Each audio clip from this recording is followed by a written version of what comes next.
Hello viewers, welcome once again to my channel, Uncut Africa Live, a channel that brings you insight of African politics. I'm always your guy, De-Graft Amoako. What's up for today? Eritrean President Isaias Afwerki recently granted an interview with Sputnik, which he accused US and NATO for starting the war on Russia. President Afwerki thinks the Russian-Ukraine conflict is in reality a war declared by NATO and waged by Washington against Moscow over the past 30 years. Let's watch this video. I'll be back. It's very clear, it's a very simple thing. And as I indicated earlier, this war was declared 30 years ago probably. During after the end of the Cold War, this idea of hegemony came. Control everything, influence the world, divide the world into areas of influence. And it's not only expanding influence. It was a declaration of war because there was a concept developed by these guys to contain those who can compete, or at least who can share something in the global scene. That was not allowed. And because of the background of the Cold War era, this obsession of containing Russia was there for the last 30 years. It's nothing new.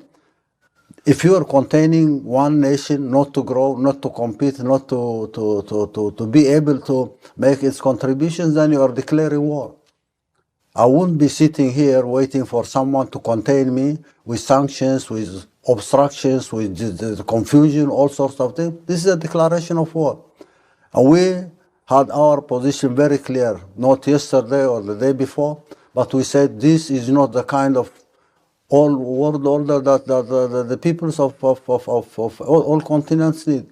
Nobody needs this kind of policies, hegemony, control, and not allow people to grow and work hard to change their quality of life.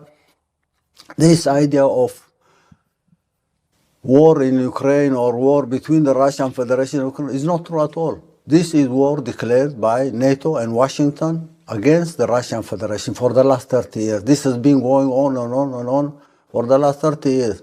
How can you contain Russia?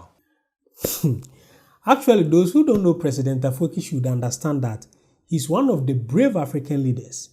Even though we don't hear so much of him, he's not a leader you can push over.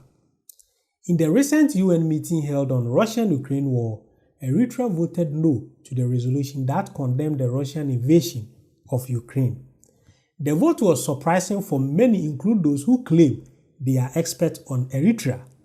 However, it was never newsworthy, given it is pretty normal for Eritrea to always vote against all resolution and decision initiated by America and generally by the Western countries. You know something?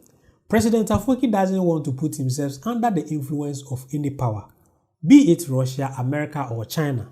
He has to be able to stand alone in bad times or in the absence of political protection from veto powers. When the UN Security Council imposed a brutal sanction on Eritrea in 2009, he sought no political protection from Russia or China as other regimes normally do. Almost all regimes such as Syria, Iran, and North Korea, which are hostile to America, seek protection from Russia or China so that these veto powers block multilateral actions in the UN Security Council. President Afwerki doesn't lobby alternative power in the UN system to thwart or get rid of sanctions. Sanctions and animosities are the source of Afwerki's span of power.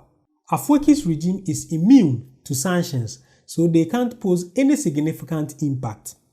When the UN Security Council imposed sanctions on Eritrea in 2009, many said that it was the beginning of the end of President Afwerki.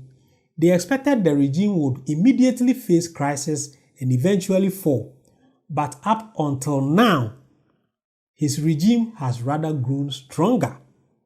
Please, don't forget to subscribe to this channel and turn on the notification button so that anytime I'll upload any great content, you will be notified. Thanks for watching.